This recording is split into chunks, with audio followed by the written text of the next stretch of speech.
नमस्ते दोस्तों, मेरा नाम है अनीश और एक बार फिर मैं हाजिर हूँ कंप्यूटर का एमसीक्यू लेकर।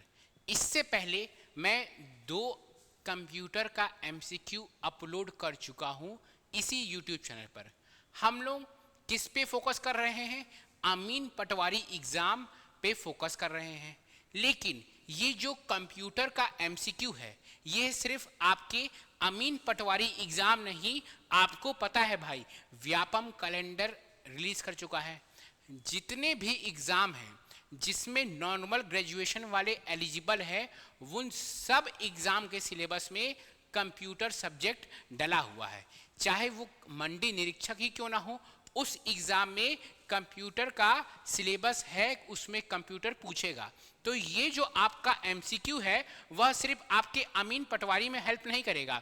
जो आपका मंडी निरीक्षक का एग्ज़ाम है, अगस्त अप्रैल में है ना, अप्रैल में शायद है वो एग्ज़ाम, तो उसका भी यह आपको हेल्पफुल होगा। हम लोग जो ये कंप्यूटर का एमसीक्यू कर रहे हैं उसको हम लोग टॉपिक वाइज कर रहे हैं, और आज का हमारा जो टॉपिक है वह व्यापम का सबसे प्रिय और सबसे महत्वपूर्ण टॉपिक है, वह है मेमोरी, हार्डवेयर और सॉफ्टवेयर। हर एग्जाम में अभी तक जितने एग्जाम हुए हैं जिसमें कंप्यूटर व्यापम पूछा है, यूजुअली व्यापम के एग्जाम्स में ही कंप्यूटर पूछा जाता है, तो व्यापम जिसमें कंप्यूटर पूछा है, इस टॉपिक से हर बार क्वेश्चन आया है और आगे भी हर बार क्वेश्चन आएगा।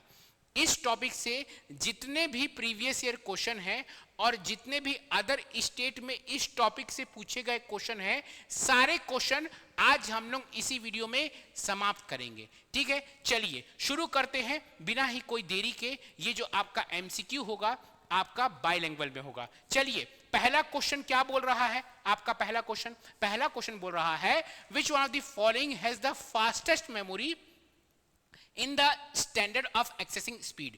निम्नलिखित में से कौन सी एक्सेस करने की गति के मानक में सबसे तेज मेमोरी है? तो सबसे पहले तो हम लोग यह समझते हैं कि मेमोरी क्या होती है। सबसे पहले हम लोग यह समझते हैं कि मेमोरी क्या होती है। तो वो जो मेमोरी है, आपके पास भी मेमोरी है, मेरे पास भी मेमोरी है, उसी तरह कंप्यूटर के पास भी क्या है? मेमोरी है। अब वो जो मेमोरी है वह 2 तरह की होती है। कंप्यूटर के पास मेमोरी 2 तरह की होती है, हमारे पास मेमोरी एक ही तरह की होती है। कंप्यूटर के पास जो मेमोरी है वह 2 तरह की होती है। एक होती है प्राइमरी मेमोरी, प्राथमिक मेमोरी, दूसरी होती है सेकेंडरी मेमोरी, दूसरी होती है सेकेंडरी या द्वितीय मेमोरी। ठीक है, अब ये प्राइमरी और सेकेंडरी मेमोरी में फर्क क्या होता है? ये जो प्राइमरी है और सेकेंडरी मेमोरी में फर्क क्या होता है? ये जो प्राइमरी मेमोरी होती है ना, वह कंप्यूटर के या आपके मोबाइल, आपका मोबाइल भी एक कंप्यूटर ही है, यह कंप्यूटर के प्रोसेसिंग में काम आती है। मतलब आपके कंप्यूटर में जो भी डेटा आप डाल रहे हैं, जो भी डेटा को आप इनपुट कर रहे हैं, उस इनपुट डेटा को आपको प्रोसेसिंग करना है। आप कोई फोटो डाल रहे हैं, कोई खराब फोटो है उसको आपको रंगीन करना है, कोई काला फोटो है उसको आपको सफेद करना है। ये सब जो प्रोसेसिंग हो रहा है, ये सब प्रोसेसिंग किस में हो रहा है? कंप्यूटर के प्राइमरी मेमोरी में हो रहा है। तो जो मेन काम है कंप्यूटर के प्राइमरी मेमोरी का, जो सबसे मेन काम है, बहुत सारे काम है लेकिन जो सबसे मेन काम है कंप्यूटर के प्राइमरी मेमोरी का, वह है प्रोसेसिंग करना। तो ये प्राइमरी मेमोरी का काम हमको समझ में आ गया कि होता है प्रोसेसिंग करना। तो सेकेंडरी मेमोरी का काम क्या है? सेकेंडरी मेमोरी का काम है स्टोरेज करना। एस से सेकेंडरी, एस से स्टोरेज, एस से सेकेंडरी, एस से स्टोरेज। स्टोरेज करता है सेकेंडरी मेमोरी। क्या करता है? स्टोरेज करता है। क्या स्टोर करता है? आपका पिक्चर, आपका वीडियो, आपका ऑडियो, आपके डॉक्यूमेंट्स, सब चीज को अगर आपको एक जगह संग्रहित करना है, एक जगह स्टोर करना है, तो किस में काम आता है? वो सेकेंडरी मेमोरी के लिए सेकेंडरी मेमोरी यह काम करता है। प्राइमरी मेमोरी क्या करता है? पी से प्राइमरी, पी से प्रोसेसिंग।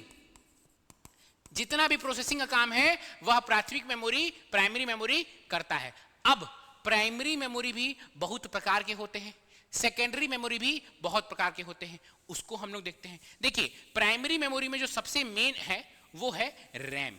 क्या है? रैम। ठीक है, ये है रैम। रैम का फुल फॉर्म भाई रैंडम एक्सेस मेमोरी। दूसरा क्या है, ROM, read only memory, read only memory. तीसरा क्या है, कैश, पैसे वाला कैश नहीं, कैश। तीसरा क्या है, कैश, ठीक है, तीसरा है कैश। चौथा क्या है, रजिस्टर, कॉपी वाला रजिस्टर नहीं, रजिस्टर, ठीक है, रजिस्टर। अच्छा, एक दिल और दिमाग में प्रश्न आता है कि सर ये चार आप प्राइमरी मेमोरी बताए, इस चार प्राइमरी मेमोरी में सबसे तेज कौन? सबसे तेज है रजिस्टर, क्योंकि ये सीपीयू के बहुत ही पास रहता है, सीपीयू के अंदर ही रहता है कह लीजिए, ठीक है। तो सबसे तेज प्राइमरी मेमोरी कौन? रजिस्टर। सेकंड नंबर पे कैश, सेकंड नंबर पे कैश। अब हम लोग प्राइमरी मेमोरी का लगभग एक चीज हम लोग समझ गए कि प्राइमरी मेमोरी होती है सबसे, क्या होती है आपका प्राइमरी मेमोरी प्रोसेसिंग में काम आती है। एक और चीज प्राइमरी मेमोरी होती है सबसे तेज। सेकेंडरी मेमोरी और प्राइमरी मेमोरी में आप पूछेंगे कि सर इन दोनों में से सबसे तेज कौन, तो प्राइमरी मेमोरी तेज होती है। सेकेंडरी मेमोरी के हिसाब से प्राइमरी मेमोरी ज्यादा तेज होती है, और जो तेज होती है वह होती है महंगी, जो तेज होती है वह होती है महंगी। तो प्राइमरी मेमोरी तेज होती है, प्राइमरी मेमोरी महंगी होती है। जब भी आप कंप्यूटर खरीदते हैं तो आपके साथ प्राइमरी मेमोरी कंप्यूटर के अंदर डली हुई आती है। आप जब मोबाइल खरीदते हैं, मोबाइल भी एक तरह का क्या है, कंप्यूटर है। जब आप मोबाइल खरीद रहे हैं तो मोबाइल के अंदर आप देखते ना 8 GB RAM, 6 GB RAM, 6 GB RAM वाली सस्ती रहती है, 8 GB रैम वाली महंगी आती है। तो ये क्या है, क्योंकि प्राइमरी मेमोरी आप जब मोबाइल खरीद रहे हैं तो उसमें ऑटोमेटिकली डली हुई आती है। जो सेकेंडरी मेमोरी रहती है, जो सेकेंडरी मेमोरी रहती है यह ऑटोमेटिकली डली हुई नहीं आती है। सेकेंडरी मेमोरी आप बाहर से कंप्यूटर के अंदर डालते हैं। जो सेकेंडरी मेमोरी होती है वह आप बाहर से, पेन ड्राइव बाहर से लगा रहे हैं कंप्यूटर में, सीडी बाहर से लगा रहे हैं। एग्जांपल बताता हूं आपको इसका सेकेंडरी मेमोरी का, पेन ड्राइव, ठीक है, सीडी, डीवीडी, ये सब क्या है एग्जांपल सेकेंडरी मेमोरी के। सीडी, डीवीडी, पेन ड्राइव, ठीक है, हार्ड डिस्क, ये सब क्या है आपका एग्जाम्पल है सेकेंडरी मेमोरी का। इसका काम सिर्फ storage, photo, picture, audio, video, जो भी चीज आपको स्टोर करना है, डॉक्यूमेंट को स्टोर करना है, तो आपको सेकेंडरी मेमोरी का इस्तेमाल होता है। सेकेंडरी मेमोरी धीरे रहती है, क्यों? क्योंकि इसमें ये धीरे रहे तेज रहे, हमको तो मेन काम है कि हमको चीज़ों को प्रोसेसिंग करना है, तो हम प्राइमरी मेमोरी को क्या किए हैं, तेज कर दिए हैं। प्राइमरी मेमोरी होती है तेज, प्राइमरी मेमोरी होती है महंगी। स्टोरेज के लिए किसका इस्तेमाल होता है, सेकेंडरी मेमोरी का। चलिए अब क्वेश्चन पढ़ते हैं। अब आपको चुटकियों में आपसे क्वेश्चन बनेंगे, चुटकियों में। चलिए क्या बोल रहा है बता भैया, which one of the following has the fastest memory in the standard of accessing speed?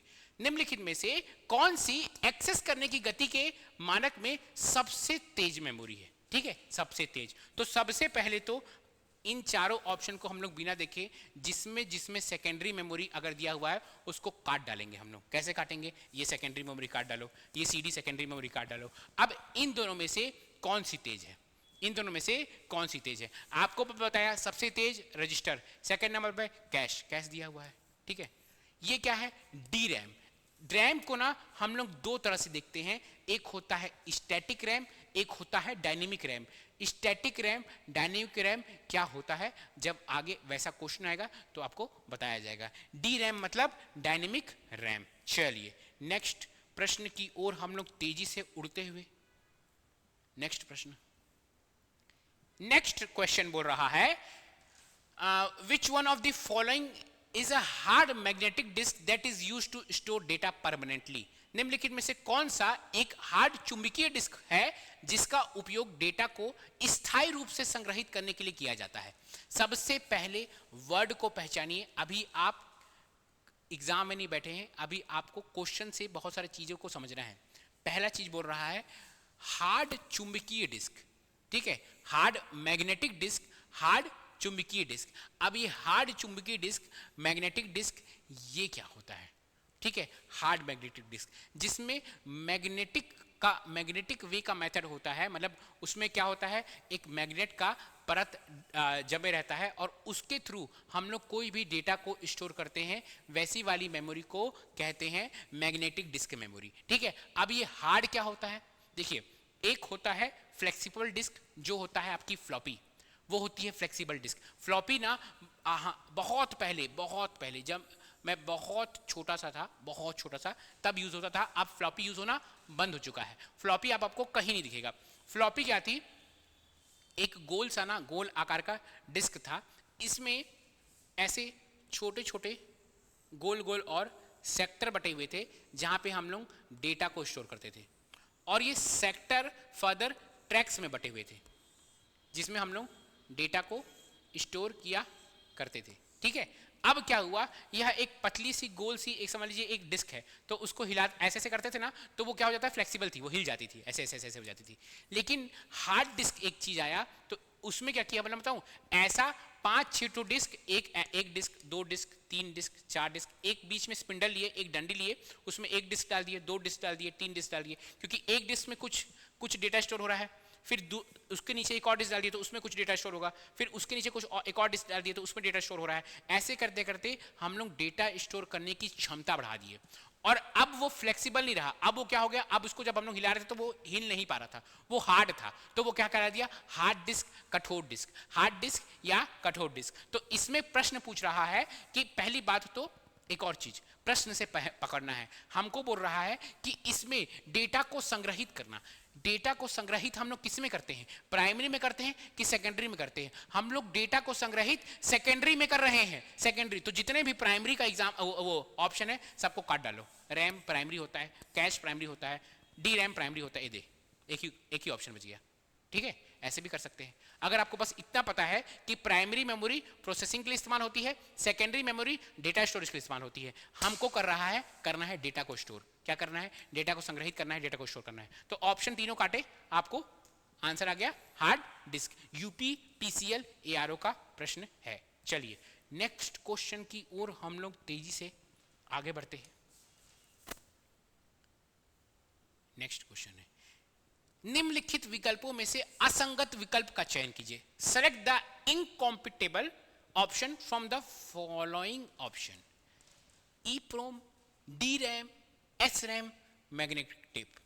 अगर मैं रहता तो, अगर ये कंप्यूटर का क्वेश्चन नहीं रहता और रीजनिंग का क्वेश्चन रहता, तो मैं बोलता कि ये इंग्लिश, ये इंग्लिश, ये इंग्लिश, ये हिंदी, और इसको मार के मैं आ गया रहता। लेकिन ये कंप्यूटर का क्वेश्चन है, कंप्यूटर के क्वेश्चन को हम लोग ऐसे नहीं सॉल्व कर सकते। इसको हम लोग कैसे सॉल्व करेंगे, हम लोग ये देखते हैं कि ई प्रोम, रोम, प्रोम, ई प्रोम, ई प्रोम, रोम, एक होता है रोम, फुल फॉर्म नहीं बताऊंगा, कमेंट में लिखिए। एक होता है प्रोम, फुल फॉर्म नहीं बताऊंगा, कमेंट में लिखिए। एक होता है ई प्रोम, फुल फॉर्म नहीं बताऊंगा। एक होता है ई प्रोम। क्यों नहीं बताऊंगा, क्योंकि पिछले वाले वीडियो में बताया था। तो इन सब का फुल फॉर्म नहीं बताऊंगा, कमेंट में लिखिए। ये सब क्या होता है, ये सब होते हैं प्राइमरी मेमोरी। सब एग्जांपल किसके हैं, प्राइमरी मेमोरी के। ठीक है, डी रैम डायनेमिक रैम पता है, एस रैम स्टैटिक रैम, ये सब क्या है, प्राइमरी मेमोरी। लेकिन मैग्नेटिक टेप जो है, मैग्नेटिक टेप, ये क्या है, ये आपका सेकेंडरी मेमोरी है, मैग्नेटिक टेप। तो इसका आंसर रीजनिंग के हिसाब से भी यही है और कंप्यूटर के हिसाब से भी यही है। ठीक है, किसमें पूछा है, फिर से यूपी पीसीएल टीजी मॉर्निंग में, सुबह सुबह पूछा था। ठीक है, शाम को नहीं पूछ रहा ये। चलिए नेक्स्ट क्वेश्चन।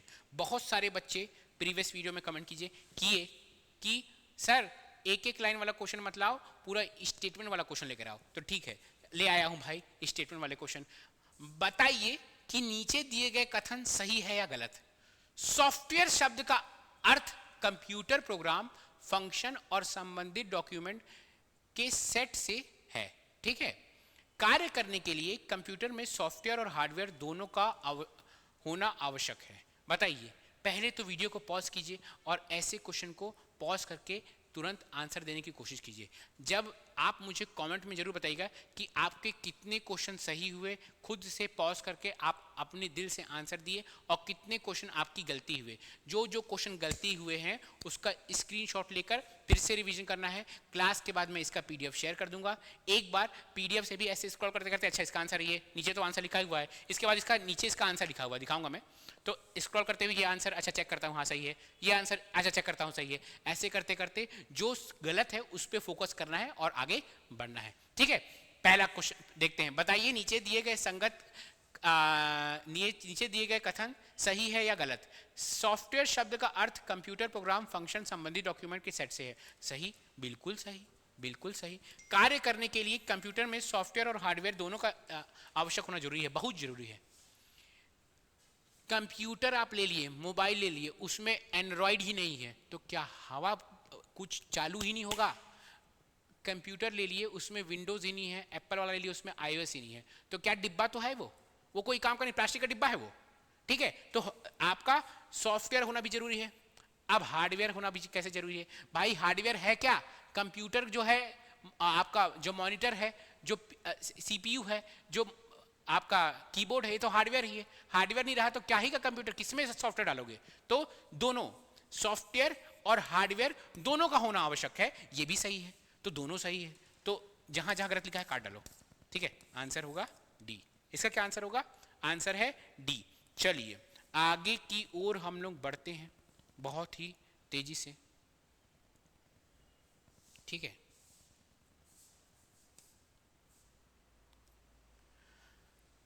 अच्छा क्वेश्चन, बेहतरीन क्वेश्चन। इसमें आपको रटना पड़ेगा, चीजों को याद करना पड़ेगा। क्या क्वेश्चन है, निम्नलिखित में से कौन सा किलोबाइट के बराबर है। Which one of the following is equal to 1 kilobyte.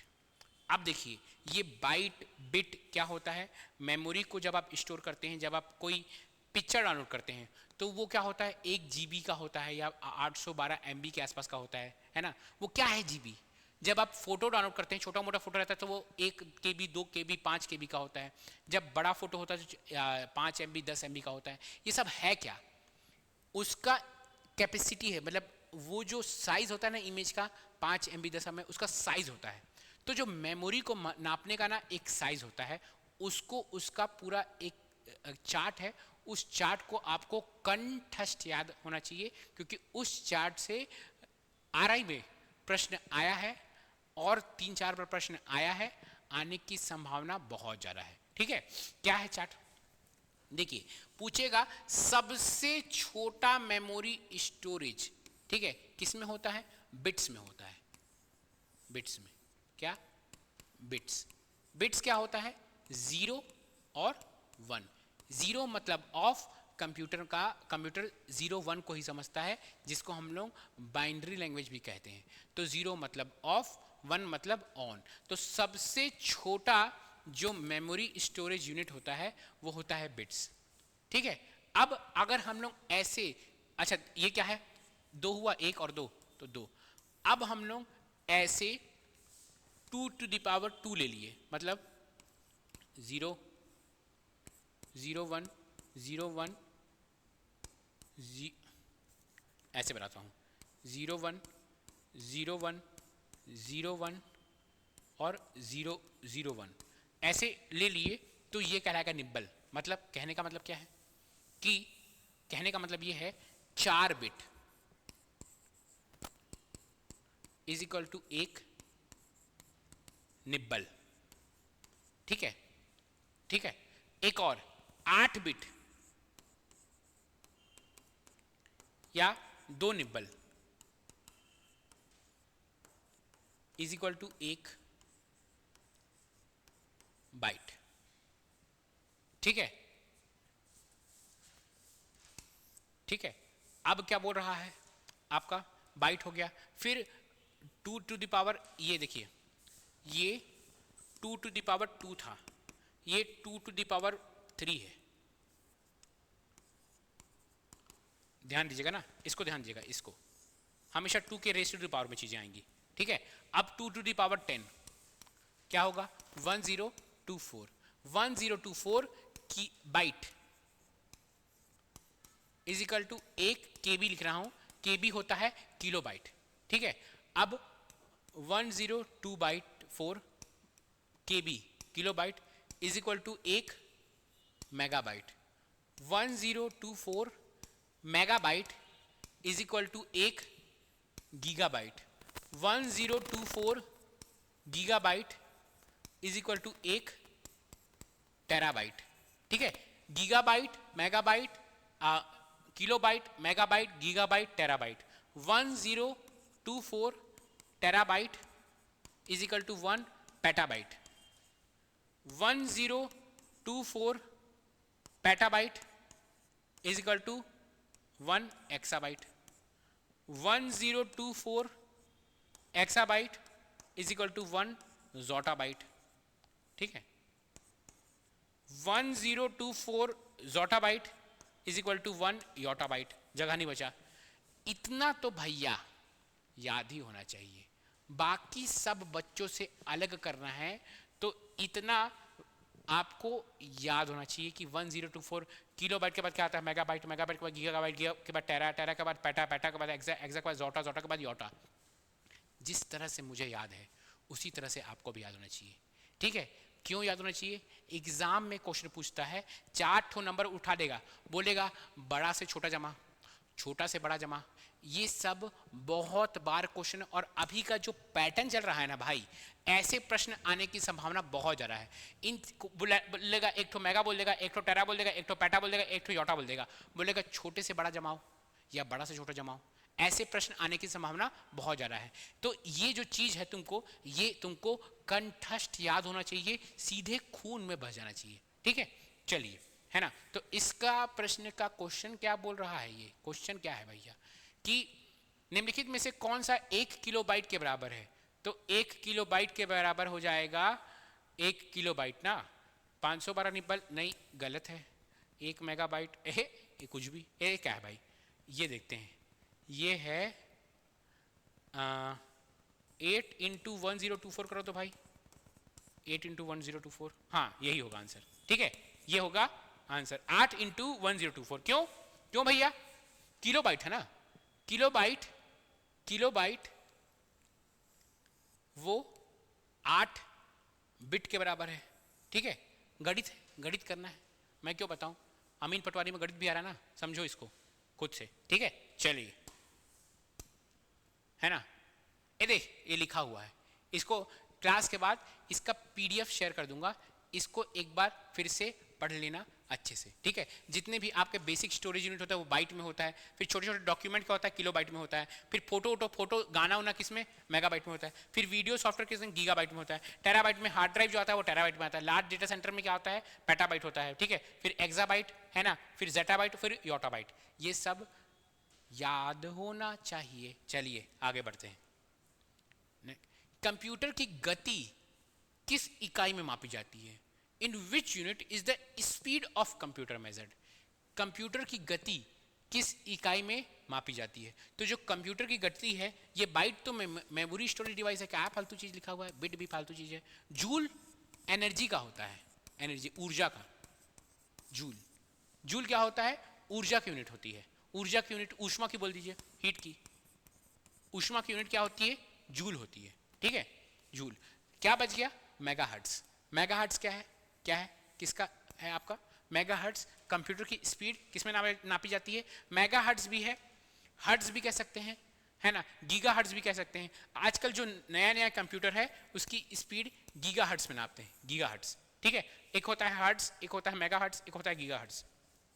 ठीक है, तो अभी जो कंप्यूटर की स्पीड है वह मेगाहर्ट्ज गीगाहर्ट्ज उसमें नापते हैं। ठीक है, अगर मेगाहर्ट्ज गीगाहर्ट्ज दोनों ऑप्शन में दिया हुआ है तो क्वेश्चन हो जाएगा विलोपित। ठीक है, इसलिए या मेगाहर्ट्ज होगा या गीगाहर्ट्ज होगा। चलिए एक और क्वेश्चन, नेक्स्ट क्वेश्चन की ओर। बोल रहा है एक माइक्रो प्रोसेसर की गति आवृत्ति में डैश में मापी जाती है। The speed frequency of a micro processor is measured in. इससे पहले जो क्वेश्चन पूछा था वह कंप्यूटर की गति पूछा था। भाई कंप्यूटर की कोई गति, कंप्यूटर थोड़ी दौड़ रहा है, कंप्यूटर के अंदर क्या है? कंप्यूटर दौड़ रहा है।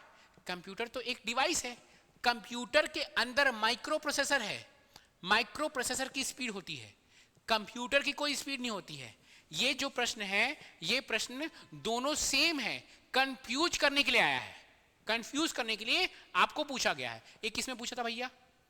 आरआरबी स्टेनोग्राफर में पूछा था। आरआरबी रेलवे रिक्रूटमेंट बोर्ड है ये, है ना, रेलवे इससे एग्जाम लेता है। रेलवे की वैकेंसी आई है, उसको भरना। सीजीपीएससी सीजी व्यापम तो वैकेंसी बहुत कम निकाला है, रेलवे की वैकेंसी आई है। गणित, रीजनिंग, कंप्यूटर और current affairs Indian GS strong है, नहीं है तो स्ट्रांग करो और उसको भरो। 8000 वैकेंसी आई है एनटीपीसी में, शायद भरो भाई, भरो भरो, ठीक है। तो इसमें क्या है, एक माइक्रो प्रोसेसर की गति आवृत्ति डैश में मापी जाती है। The speed frequency of micro processor is measured in, किसमें? फिर से मेगा हर्ट्ज, मेगा हर्ट्ज। किसमें पूछा है? यूपीपीसीएल ऑफिस असिस्टेंट में पूछा है, इवनिंग में। चलिए, ये सब कहानी लिख दिया हूं भाई, पढ़ लेना कहानियों को, है ना। निम्नलिखित में से क्या सीपीयू का घटक नहीं है? Which one of the following is a CPU not a, गलत, अंग्रेजी गलत लिखा गया है भैया इसमें। विच one of the following is not a component of CPU, question ये है ना। विच one of the following is not a component of CPU, निम्नलिखित में से क्या सीपीयू का घटक नहीं है? ठीक है, तो सीपीयू के अंदर, है ना, सेंट्रल प्रोसेसिंग यूनिट के अंदर सीयू रहता है, एएलयू रहता है, ठीक है। ऑप्शन में देखते हैं, नियंत्रण यूनिट तो रहता ही है, एएलयू और लॉजिक यूनिट भी रहता है, मेमोरी यूनिट रहता है, ये भी रहता है, ये सब रहता है भाई, है ना, ये भी रहता है, ये भी रहता है, ये भी रहता है। सेंसर यूनिट ऐसा कुछ चीज नहीं रहता है सीपीयू के अंदर, तो ये जो है सेंसर यूनिट, ये सीपीयू का घटक नहीं है। सेंसर यूनिट जो है वह सीपीयू का घटक नहीं है।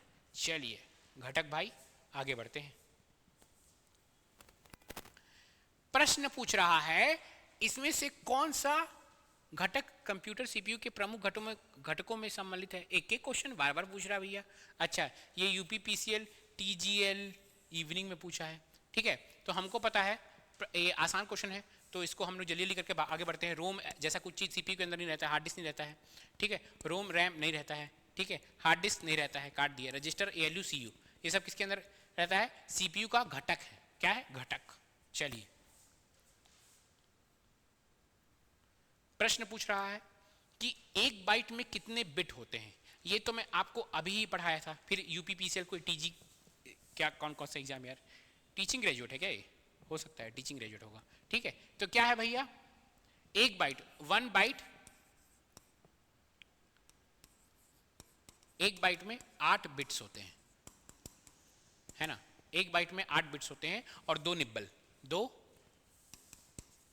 NIBBLE, तो 8 बिट्स। चलिए नेक्स्ट क्वेश्चन की ओर।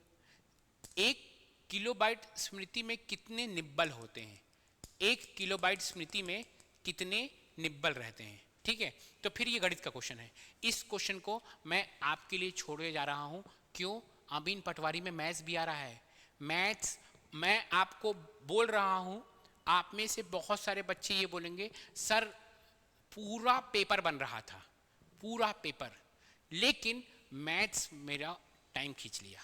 इतना लेंदी पेपर आ गया था मैथ्स का कि मैं टाइम पे नहीं बना पाया। और वही कुछ बच्चे होंगे, मैथ्स तो चुटकियों में बना के आ गया मैं। मैथ्स ही खेला खेलेगा भाई। देखिए जो मैथ्स है ना, वही आपको आर्या पार करवाएगा। मैथ्स को अच्छा करना बहुत जरूरी है। व्यापम का ऐसा कोई एग्जाम नहीं है, कुछ ही कुछ एग्जाम है, जैसे एडीओ, कुछ ही कुछ एग्जाम है जिसमें मैथ्स नहीं पूछता है। नहीं तो व्यापम के हर एग्जाम में, व्यापम के हर एग्जाम में मैथ्स से क्वेश्चन आते हैं। सीजीपीएससी का मेंस में मैथ्स आता है, सीजीपीएससी का प्री में भी आता है। तो प्री तो कट ऑफ आप पार कर लेंगे तो आप हिंदी और छत्तीसगढ़ी पढ़ के चल जाते हैं और कट ऑफ बोलते हैं पार हो गया। लेकिन सीजीपीएससी की मेंस में पेपर 4 में मैथ्स आता है। तो जो बच्चे मैथ्स से भागते हैं ना भाई, उनका नैया पार कभी नहीं होगा। मैथ्स को पढ़ना ही पड़ेगा, मैथ्स और रीजनिंग को पढ़ना ही पड़ेगा। व्यापम का तुम अगर ऐसे हाथों से गिनोगे ना तो आपका ये उंगली भी नहीं भरेगा, ये वाला भी। 5 ऐसा कोई एग्जाम ही नहीं जिसमें मैथ्स नहीं आता, सब में मैथ्स पूछता है। व्यापम के हर एग्जाम में मैथ्स पूछता है। तो मैथ्स और रीजनिंग भाई पढ़ना पड़ेगा मैथ्स रीजनिंग, ठीक है, मैथ्स और रीजनिंग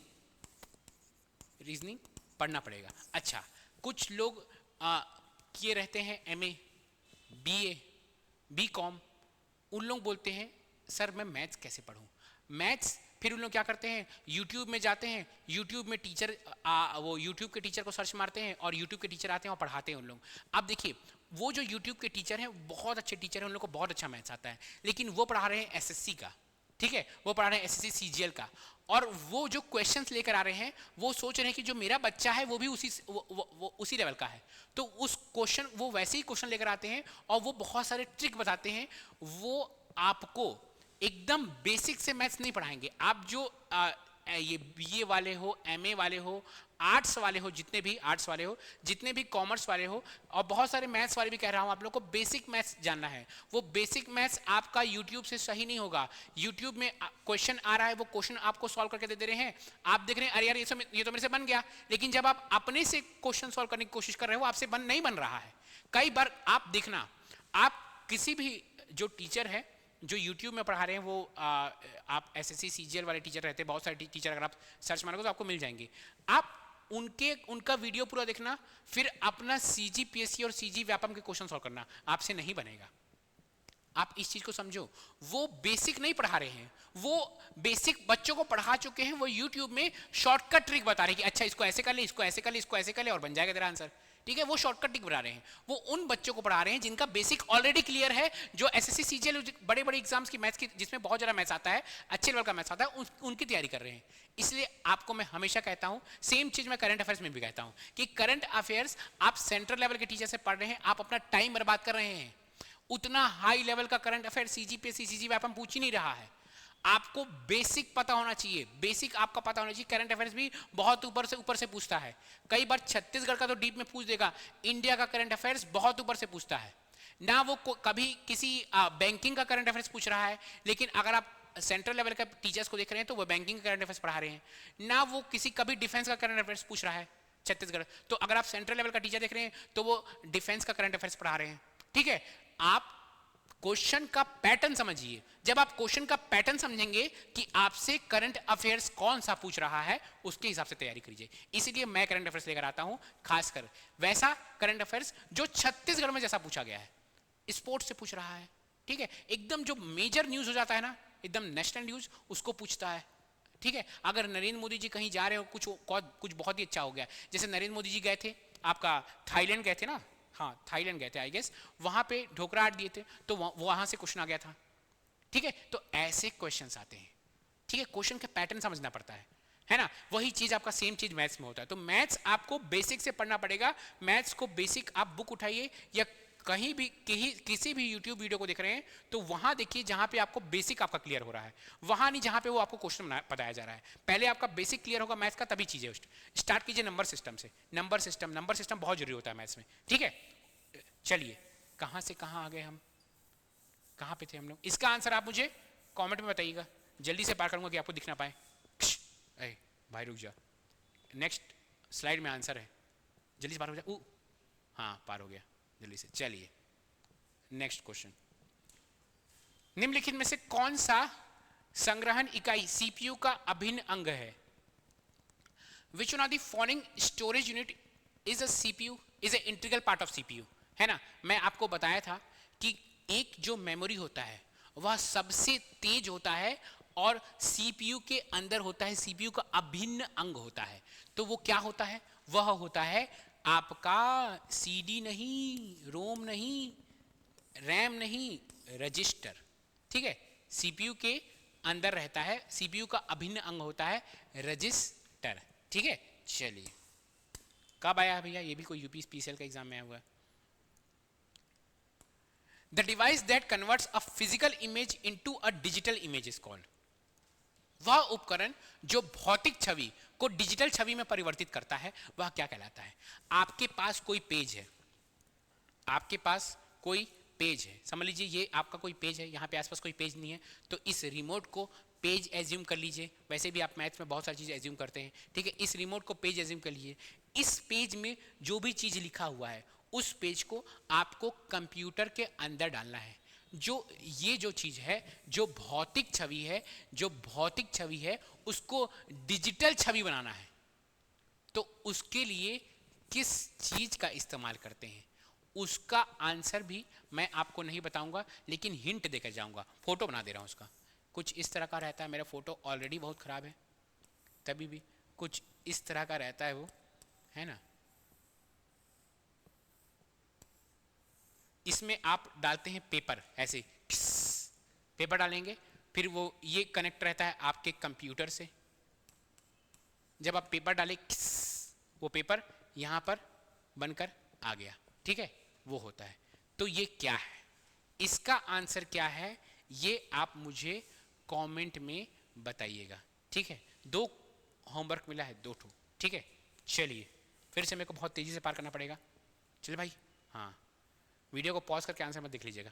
चलिए नेक्स्ट क्वेश्चन, अधिकांश कीबोर्ड में के डिफॉल्ट लेआउट को कहते हैं the device that converts A, English इसका गलत हो गया भाई, कीबोर्ड के लेआउट को, कीबोर्ड का जो लेआउट होता है, ये जो कीबोर्ड आपका रहता है, ये जो कीबोर्ड रहता है, इसका जो लेआउट होता है, ऊपर ऐसे फंक्शन की रहता है, ऐसे F1 F2 F3 F4 F5 F6 F7 F8 F9 F10 F11 F12, ठीक है। यहाँ पे भी रहता है कुछ कुछ चीज़, ठीक है। फिर यहाँ पे लिखा रहता है कुछ Q, यहाँ पे लिख रहा है W, यहाँ पे लिखता है E, यहाँ पे लिखता है R, यहाँ पे लिखता है QWERTY, यही होता है जो अधिकांश कीबोर्ड, उसका जो लेआउट होता है, जो कीबोर्ड होता है, जो कीबोर्ड होता है, जो कीबोर्ड होता है, उसका लेआउट होता है QWERTY,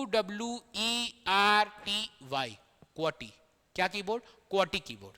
क्या कीबोर्ड? क्वाटी कीबोर्ड। जो अधिकांश कीबोर्ड है उसका जो लेआउट होता है, जो मैक्सिमम कीबोर्ड है, जो कीबोर्ड है उसका layout, the layout of a keyboard, English में भी बता दे रहा हूं, the layout of a keyboard is called qwerty. What? Qwerty, qwerty, ठीक है। चलिए नेक्स्ट क्वेश्चन, वह उपकरण जो कंप्यूटर में संचार करता है जैसे माउस या कीबोर्ड एक है, the device that communicates with your computer such as mouse और कीबोर्ड, वह उपकरण जो आपके कंप्यूटर से संचार करता है जैसे माउस या कीबोर्ड। क्या क्या ऑप्शन है? Storage device, processing device, input device, output device. बेकार क्वेश्चन है ये, ठीक है। ये जो है ये बेकार क्वेश्चन, कुल मिलाकर पूछ रहा है कि भैया ये माउस और कीबोर्ड क्या है, क्या है ये माउस और कीबोर्ड, क्या है? आपका इनपुट डिवाइस है, ठीक है। इनपुट डिवाइस और आउटपुट डिवाइस का प्रॉपर एक टेबल बनाइएगा। जो आउटपुट डिवाइस ना बहुत कम है, 5 की 6 में खत्म हो जाएगा, लेकिन इनपुट डिवाइस बहुत सारे हैं, सबका एक बार एक लाइन से, जैसे स्कैनर, स्कैनर एक इनपुट डिवाइस है। आपको प्रॉपर टेबल में एक बार अगर आप देखेंगे ना, आपके दिमाग से गुजरेगा तो आपको याद हो जाएगा कि कौन सा इनपुट डिवाइस है, कौन सा आउटपुट डिवाइस है। कई बार एग्जाम में कंफ्यूजन हो जाता है। चलिए नेक्स्ट क्वेश्चन पूछ रहा है, next question, by default the mouse pointer speed is set to the following, default रूप से माउस पॉइंटर की गति निम्न रेट पर सेट होती है, ठीक है। किस गति पर, किस रेट पर सेट होती है? तो देखिए इसमें ना बाय डिफॉल्ट हमेशा कुछ चीज ना मीडियम में होता है। बाय डिफॉल्ट आपका फॉन्ट भी मीडियम में होता है, बीच ना ही बड़ा ना बहुत छोटा, बीच का। तो इसमें भी हमेशा जो आंसर रहेगा ऐसे चीज का मीडियम रहेगा। माउस की गति ना बहुत तेज ना बहुत धीरे, मीडियम। आपका फॉन्ट ना बहुत छोटा ना बहुत बड़ा, मीडियम। तो बाय डिफॉल्ट क्या होता है? मीडियम होता है। बाय डिफॉल्ट मीडियम, ना बहुत बड़ा ना बहुत छोटा, ठीक है। चलिए नेक्स्ट क्वेश्चन की ओर हम लोग आगे बढ़ते हैं। A good alternative to the mouse is a touch pad, dash an example of this.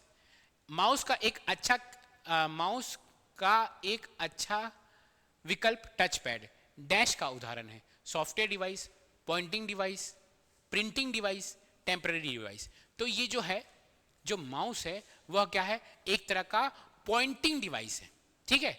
Mouse का एक अच्छा विकल्प टच पैड, जो क्या है? एक पॉइंटिंग डिवाइस है। कहाँ है पॉइंटिंग डिवाइस? Touch pad.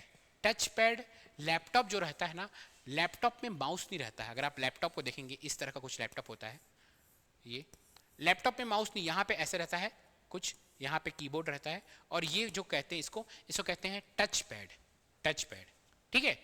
इसको क्या कहते हैं हम लोग? टच पैड कहते हैं। चलिए नेक्स्ट क्वेश्चन की ओर आप लोग बहुत ही तेजी से आगे बढ़ते हुए, क्वेश्चन बोल रहा है निम्नलिखित में से कौन सा कथन गलत है, ध्यान दीजिएगा, सही नहीं, गलत है, गलत, ठीक है। क्या बोल रहा है, the cordless mouse is not physically connected to computer. Cordless mouse computer से भौतिक रूप से जुड़ा नहीं रहता है, तभी तो नाम है कॉर्डलेस। कॉर्डलेस नाम ही क्यों है, कॉर्ड मतलब तार, कॉर्डलेस, लेस मतलब नहीं, कॉर्डलेस मतलब कॉर्डलेस माउस कंप्यूटर से भौतिक रूप से जुड़ा नहीं रहता है, बिल्कुल सही है, कोई उसमें गलती नहीं है। Cordless mouse used infrared rays to receive signal from the computer. Cordless mouse computer से सिग्नल प्राप्त करने के लिए इंफ्रारेड किरणों का प्रयोग करता है। ये भी बिल्कुल ही सही है, 100% सही है। ध्यान दीजिएगा कि ये कौन सा रेज, इंफ्रारेड रेज, इसकी जगह एक्सरे लिख देगा, ठीक है, इसकी जगह अलग अलग रेज, रेडियो रेज लिख देगा, है ना, आपका माइक्रोवेव्स लिख देगा।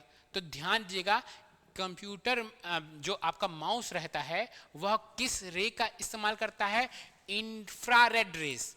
माउस जो रेस का इस्तेमाल कर रहा है वह ना ही एक्सरे है, ना ही विजिबल रेज, ना ही कोई और रेज, वो है इंफ्रारेड रेज। इस पे अपने को फोकस करना है। तो ये भी हमारा सही है। पूछ रहा है कौन सा कथन गलत है, तो कोई कथन ही गलत नहीं है, दोनों कथन सही है, ठीक है। ऑप्शन क्या बोल रहा है, ना तो एक ना तो दो। ध्यान दीजिएगा, ऐसे क्वेश्चन में होती है गलती। क्या गलती होती है बताइए। आपको करना है, आप है अमीन पटवारी का एग्जाम लिख रहे हैं, आप है बहुत प्रेशर में, क्योंकि आप मैथ्स पहले सॉल्व किए हैं, आपका आधा से 1 घंटा मैथ्स ही ले गया है। अब आपको जल्दी जल्दी सॉल्व करना है चीजें। तो आप देखिए कौन सा कथन गलत है, एक बार पढ़े फिर उसको भूल गए और बोले कि अरे भैया दोनों कथन सही है, तो हाँ दोनों कथन सही है, और टिक मार के खड़ाक से आगे बढ़ गए और बोले पेपर एकदम मस्त गया है, ठीक है। लेकिन बोला है कौन सा कथन गलत है, इस पे ध्यान देना है। ऐसी गलती बहुत बार करते हैं, जब मैं टेस्ट पेपर देखता हूं और चेक करता हूं तो ऐसी गलतियां बहुत बार होती है कि बच्चे को आंसर पता रहता है लेकिन वो इसको ध्यान नहीं देता है। इसलिए तो इसमें ना ही कथन 1 सही है ना ही कथन 2, ठीक है। तो इसका ऑप्शन नंबर होगा ये, मतलब ना ही कथन 1 गलत है ना ही कथन 2, ठीक है। चलिए नेक्स्ट क्वेश्चन की ओर हम लोग आगे बढ़ते हुए, पूछ रहा है the scanning technique that recognize hand written text and printed और प्रिंटेड टेक्स्ट। स्कैनिंग का वह तकनीक जो हाथ से लिखे पाठ और प्रिंटेड या मुद्रित पाठ को पहचानती है, ठीक है। स्कैनिंग टेक्निक मतलब आप क्या कीजिएगा, उसको कुछ भी चीज हाथ से लिख दीजिए, वो स्कैन करके ना आपके मोबाइल या आपके कंप्यूटर में लिखा जाएगा वो। तो वो जो चीज होता है वो होता है OCR,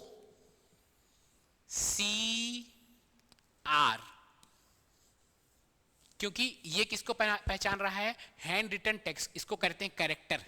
हैंड रिटन टेक्स्ट, ये कैरेक्टर 1 है, ये 2 है, ये 3 है, A एक कैरेक्टर, B एक कैरेक्टर, C एक कैरेक्टर। तो कैरेक्टर ये होता है ऑप्टिकल कैरेक्टर रीडर, OCR, ठीक है। क्या होता है OCR, optical character reader. The scanning technique that recognize hand written text and printed text, वो होता है OCR, ऑप्टिकल कैरेक्टर रीडर। ये किसका इस्तेमाल कर रहा है, आपका लाइट का इस्तेमाल कर रहा है उस कैरेक्टर को पढ़ने के लिए, तो होता है OCR, optical character reader. OMR क्या होता है, optical mark reader, optical mark reader. ये क्या होता है, MICR, magnetic ink character reader, magnetic ink character reader, MICR, magnetic ink character reader. मेरे साथ अगर भाई पूरा फोकस करके मेरे वीडियो को देख लोगे ना, वहीं का वहीं याद हो जाएगा। इतना टाइम नहीं है कि एक बार वीडियो सोते हुए देखूंगा फिर एक बार ध्यान से देखूंगा, भाई इतना टाइम नहीं है। 1 महीना बाद एग्जाम है, एकदम एक बार मेरे साथ याद करते हुए चलो। MICR magnetic ink character reader, OMR optical mark reader, OCR optical character reader. चलिए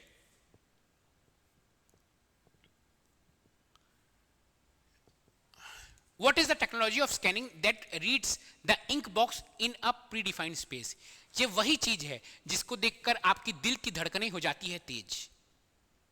ये वही चीज है जब आप अमीन पटवारी का एग्जाम देने जाएंगे कुछ ऐसा चीज होगा, इसको देखकर आपकी दिल की धड़कनें हो जाएंगी तेज। ए बी सी डी, गोला लगा दे भाई, गोला लगा दे भाई, गोला लगा दे भाई।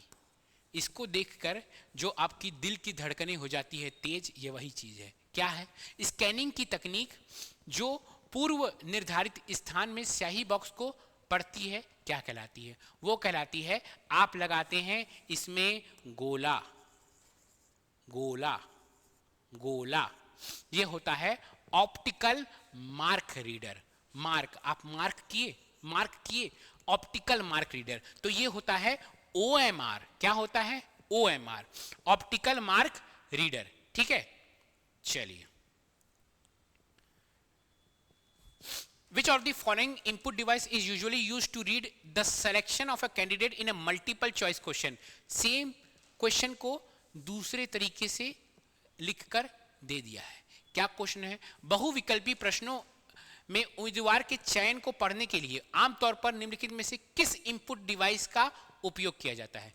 तो वो होता है आपका OMR, ऑप्टिकल मार्क रीडर। ठीक है ना, ऑप्टिकल मार्क रीडर। ये सब क्या है? ये सब आपका इनपुट डिवाइस है, ध्यान दीजिएगा। ये सब जो सारे के सारे है ना, magnetic character reader, optical character reader, optical mark reader, barcode reader, ये सब के सब हैं आपके इनपुट डिवाइस, सब के सब इनपुट डिवाइस। मैग्नेटिक इंक आपके चेक में लिखा है, उसको पढ़ रहा है। कंप्यूटर के चेक में जो चीज लिखा हुआ वो आपके कंप्यूटर के अंदर जा रहा है। जो चेक में चीजें लिखा हुआ है वह कंप्यूटर के अंदर जा रहा है, इनपुट हो रहा है। तो क्या हुआ? MICR इनपुट डिवाइस हुआ। ऑप्टिकल कैरेक्टर रीडर जो आप ऐसे गोला गोला बना रहे हैं उसको पढ़ रहा है और कंप्यूटर के अंदर जा रहा है, वो क्या हुआ? इनपुट डिवाइस हुआ। ऑप्टिकल कैरेक्टर रीडर क्या होता है? आप जो चीज लिख रहे हैं वो स्कैन करके वो कंप्यूटर के अंदर घुस रहा है, तो optical character reader. Barcode reader, कोई कभी जिंदगी में मॉल जाने का अगर मौका मिला होगा, किसी के लिए आप कुछ गिफ्ट खरीदने मॉल अगर गए होंगे, तो अगर आप कोई कपड़ा खरीदे होंगे तो ऐसे करके करता है, वो स्कैन हो जाता है ना, तो वो क्या होता है? आपका बारकोड रीडर। कोई कपड़ा में ऐसे इसका क्लिक होके स्कैन हो जाता है, फिर उसमें पैसा जाता है, अच्छा ये इतने पैसे का है, यहाँ से लिया गया है, ये हुआ ये हुआ, तो वो क्या होता है? बारकोड रीडर होता है। ठीक है, चलिए नेक्स्ट क्वेश्चन।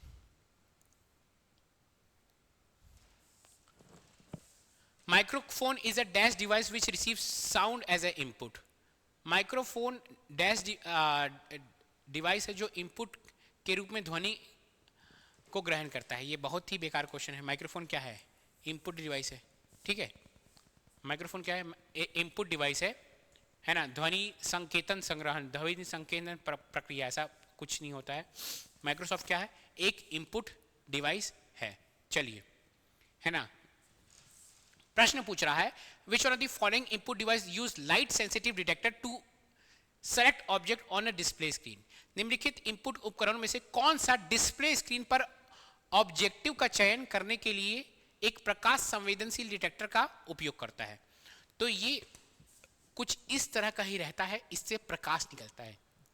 ये है पेन, और जब इससे प्रकाश निकलेगा तो कहलाएगा लाइट पेन। क्या कहलाएगा? Light pen. जब इससे प्रकाश निकलेगा तो ये कहलाएगा लाइट पेन कहलाएगा। ठीक है, चलिए आगे की ओर हम लोग तेजी से निकलते हुए।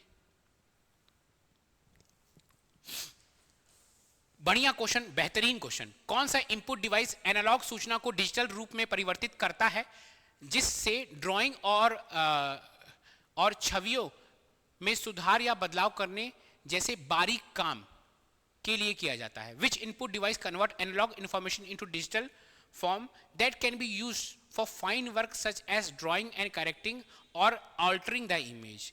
ये है बेहतरीन क्वेश्चन। अगर आपको इसका आंसर नहीं पता है तो इसका आंसर होता है डिजिटलाइजर। बाकी सब आपको पता है, ये माइक होता है, ये बारकोड रीडर होता है, ये ग्राफिक प्लॉटर होता है। प्लॉटर तो आउटपुट डिवाइस हो जाता है। ठीक है, ये सब, ये इसका आंसर है डिजिटलाइजर। ठीक है, चलिए नेक्स्ट क्वेश्चन की ओर हम लोग आगे बढ़ते हैं। नेक्स्ट क्वेश्चन, इनमें से कौन सा इनपुट डिवाइस नहीं है? बहुत ही नेक्स्ट क्वेश्चन बढ़ना ही नहीं था, बेकार क्वेश्चन है ये। इनपुट डिवाइस नहीं है। ठीक है, प्लॉटर आउटपुट डिवाइस है भाई। ठीक है, ध्यान दीजिएगा, जो पंचिंग कार्ड है ये इनपुट डिवाइस है ना, ध्यान दीजिएगा, पंचिंग कार्ड है ना। चलिए, ये आखिरी क्वेश्चन था, आखिरी क्वेश्चन सबसे बेकार क्वेश्चन, ठीक है। चलिए, अभी ये खत्म नहीं हुआ है, अभी और आएगा, क्योंकि बहुत सारे क्वेश्चन करने हैं। नेक्स्ट वीडियो में मैं फिर से आऊँगा, फिर से मैं आपको बताऊंगा इसी का, मेमोरी से क्वेश्चन करेंगे और हार्डवेयर और सॉफ्टवेयर से क्वेश्चन करेंगे। आप मुझे कमेंट में ज़रूर बताइए कि आपको ये मेरा मेहनत कैसा लग रहा है। क्या मैं जितना मेहनत कर रहा हूँ, क्या आप भी मेरा वीडियो देखकर उतना मेहनत कर रहे हैं? तभी एग्ज़ाम निकलेगा भाई। अच्छे से मेहनत करो, एक बार में पोस्ट पाओ। कितना देर तक, कितना साल और भाई, अच्छे से पढ़ना है, जी जान लगा देना है। एक बार में ही नहीं, इस बार एग्जाम निकालना है, ठीक है। हर बार लगता है कि अगला एग्जाम, अगला एग्जाम, अगला एग्जाम, एग्जाम बहुत कम है भाई, और बहुत सारे लोग बैठे हैं। मैं ना यहाँ से जब आते रहता हूँ, नालंदा से आते रहता हूँ, ऐसा भीड़ होता है नालंदा में ना, एक गाड़ी रखने का जगह नहीं है, दिन रात लोग पढ़ रहे हैं भाई। एग्जाम पास है, अगले साल कोई ऑफिसर बनकर बाहर निकलना है, एकदम जी जान लगा दीजिए, ठीक है। अच्छे से पढ़िए। कोई भी अगर आपको डाउट है तो कमेंट में लिखिए। कुछ भी चीज़ आप चाहते हैं कि नया करूं, मैं कुछ नया वीडियो लेकर आऊं जो आपके अमीन पटवारी में हेल्प हो सकता है, वो बताइए, उसका वीडियो लेकर आऊंगा मैं। तब तक के लिए मिलते हैं, हम लोग करंट अफेयर्स का वीडियो देखेंगे। अभी आने वाला है नेक्स्ट अक्टूबर का पूरा करंट अफेयर्स आएगा। पूरा मैं आपका सितंबर तक करंट अफेयर्स करवा दिया हूं, अक्टूबर का प्रॉपर एक वीडियो आएगा करंट अफेयर्स का, उसको जरूर देखिएगा। तब तक के लिए मिलते हैं अगले वीडियो में। ख्याल रखिए, टेक केयर, गुड बाय।